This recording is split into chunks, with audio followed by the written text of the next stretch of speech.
एक जो national conference के हक में जो वेव रही है, उससे बढ़ चढ़ के एक और बड़ी वेव आई बारामूला में, और उस वेव का हम मुकाबला नहीं कर सके।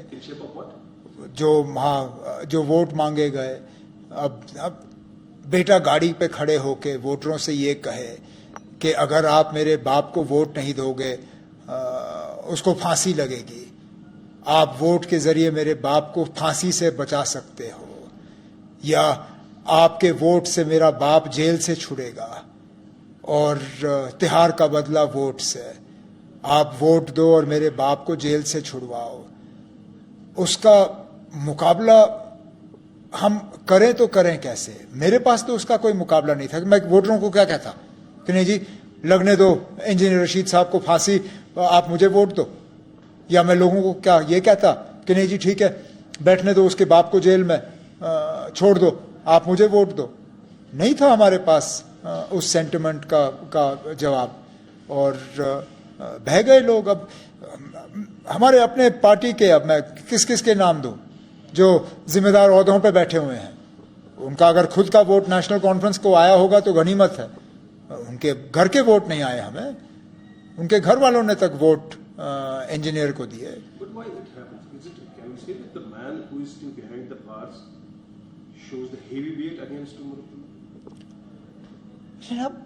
सेंटिमेंट है, सेंटिमेंट मतलब उसको आप वेट में तो आप तब्दील कर नहीं सकते हो।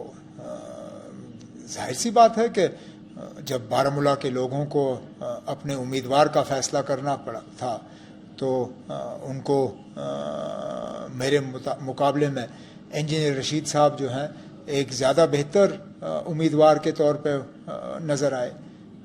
उनको ये लगा कि इंजीनियर रशीद साहब उनके जज्बातों की तर्जुमानी जो है ज़्यादा बेहतर तरीके से कर सकेंगे। वो ना आप जैसे भी कहना चाहें आप कहिए ना, वो मैं क्या कहा, मैं कौन होता हूँ कहने वाला।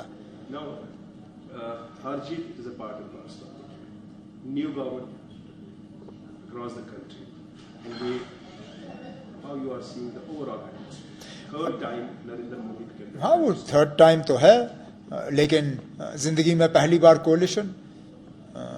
अभी तक शायद 3 या 4 बार गुजरात के मुख्यमंत्री रहे, कभी कोalition नहीं।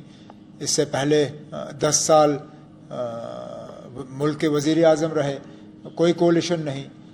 यहाँ तक कि पिछली हुकूमत में जिस तरह एलाइज को बेइज्जत किया गया क्योंकि उनकी ज़रूरत नहीं थी, ये पहली मर्तबा है कि वज़ीर आज़म साहब को कोalition चलाना पड़ रहा है। अब इसका मुल्क पे क्या असर होगा, बीजेपी या हुकूमत की कारकर्दगी पे क्या असर होगा, ये देखेंगे हम। लेकिन ये कोई बड़ी कामयाबी बीजेपी का तो है नहीं, बिना एलाइज के वो हुकूमत नहीं बना सकते। और मैं इस बात से हैरान हूँ कि ये जो पिछले 5 साल की हुकूमत रही, इसमें बीजेपी ने वो सारा कुछ कर दिया जिसका वो सालों साल से जो है लोगों से वादा करते आए, चाहे वो 370 हो, चाहे वो राम मंदिर हो। लेकिन ये सारा करने के बाद भी लोगों ने उनकी सीटें बढ़ाई नहीं, कम की। जो 400 पार की बात कर रहे थे वो 300 भी पार नहीं कर सके। जो 370 की बात कर रहे थे उनकी गाड़ी तो 270 पर 270 240 वो 270 भी पार नहीं कर सके। तो कहीं ना कहीं तो जिस तरह हम अपने हार को समझने की कोशिश कर रहे हैं, उसको मतलब उससे कुछ सीखने की कोशिश कर रहे हैं, बीजेपी को भी ये इलेक्शन जो है एक हार के तौर पे तस्लीम करनी चाहिए।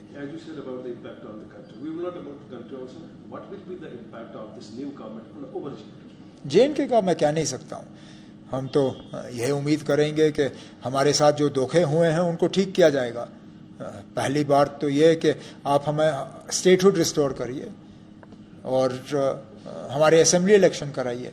उसके बाद जो हमें बाकी लड़ाई लड़नी होगी 5 अगस्त 2019 के खिलाफ, वो हम लड़ते रहेंगे। क्योंकि न्यू गवर्नमेंट बन गई है, but unfortunately same huge terror attack in Reasi. How you are seeing the same day why it happened? ये अपने आप में कोई मतलब हैरानगी की बात नहीं है कि टेरर अटैक हुआ है। बदकिस्मती से, और ये मैं पहले भी मैंने ये कहा हुआ है, इस हुकूमत के दौरान पिछले 5 साल में ये हमने देखा है कि जिन जिन इलाकों को हमने मिलिटेंसी से पूरी तरह से आज़ाद किया था, वहाँ पे नए सिरे से अब मिलिटेंसी देखने को मिल रही है। यही हाल पुंछ में, यही हाल रजौरी में, अब ये हाल रियासी में। तो ये कोई हैरानगी की बात नहीं है। अब ये जो नई हमारी हुकूमत दिल्ली में बनी है, क्या ये इससे कुछ सीखेंगे या नहीं, क्योंकि यहाँ हमारे जो हुक्मरान हैं ये नहीं सीखेंगे। ये जो हमारी एलजी हुकूमत है ये आंखें बंद करके चलते हैं। हालात इन इलाकों में ख़राब हुए, इन लोगों को ज़रा से भी फिक्र नहीं हुई। How it will impact, के ओवरऑल सिचुएशन अगर देखेंगे, क्योंकि एक तरफ से आज का बयान जो था GOC 15 कोर का, the situation on borders are normal, but another side such incidents. अब अगर नॉर्मल होता तो इस तरह के हमले होते नहीं। ये तो नॉर्मल है नहीं, और जो लोग नॉर्मलसी का दावा करते आए हैं ये उन लोगों को इस चीज़ का जवाब देना होगा। हमने तो हमेशा कहा कि यहाँ हालात नॉर्मल नहीं है।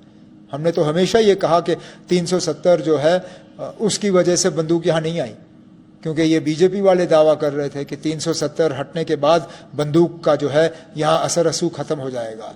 लेकिन ये बंदूक जो है ये 370 की वजह से यहाँ नहीं आया, और 370 के हटने के बाद ये बंदूक खामोश नहीं होगा। इस बंदूक को खामोश करने के लिए एक बातचीत का माहौल बनाना होगा, और उस बातचीत के माहौल को तैयार करने में दोनों मुल्कों को अपना रोल अदा करना होगा। अभी फिलहाल तो हमें किसी भी साइड से कुछ नज़र नहीं आ रहा है, और इस हुकूमत को अभी बने हुए 24 घंटे भी नहीं हुए। थोड़ा सा इनको संभलने दीजिए, इन्हें भी वक्त लगेगा दोबारा अपना कारोबार शुरू करने में। फिर देखते हैं आगे कहाँ तक पहुँचते हैं। ये आपकी नज़र में इस गवर्नमेंट को तब्दीलियां लानी पड़ेगी, जिसके हिसाब से अभी तक जनाब जिस तरह लोगों ने सजा दी, लोगों ने तब्दीली मांगी है। अब जिस तरह मंत्रियां बने, तब्दीली उसमें तो कोई खास हमें नज़र नहीं आ रही है। लेकिन वोटर ने अगर कुछ पैगाम मोदी साहब को भेजा है, वो ये भेजा है कि आपके ये जो पिछले 5 साल रहे हैं हम इससे खुश नहीं हैं, हम बदलाव चाहते हैं। हम चाहते हैं कि आप अपना तौर तरीका बदलें। हम चाहते हैं कि आप हमारी बात सुने, न सिर्फ कि हम आपकी बात सुनते रहें। बेहतर ये होगा कि अब हुकूमत के तरफ से लोगों की बात सुनी जानी चाहिए।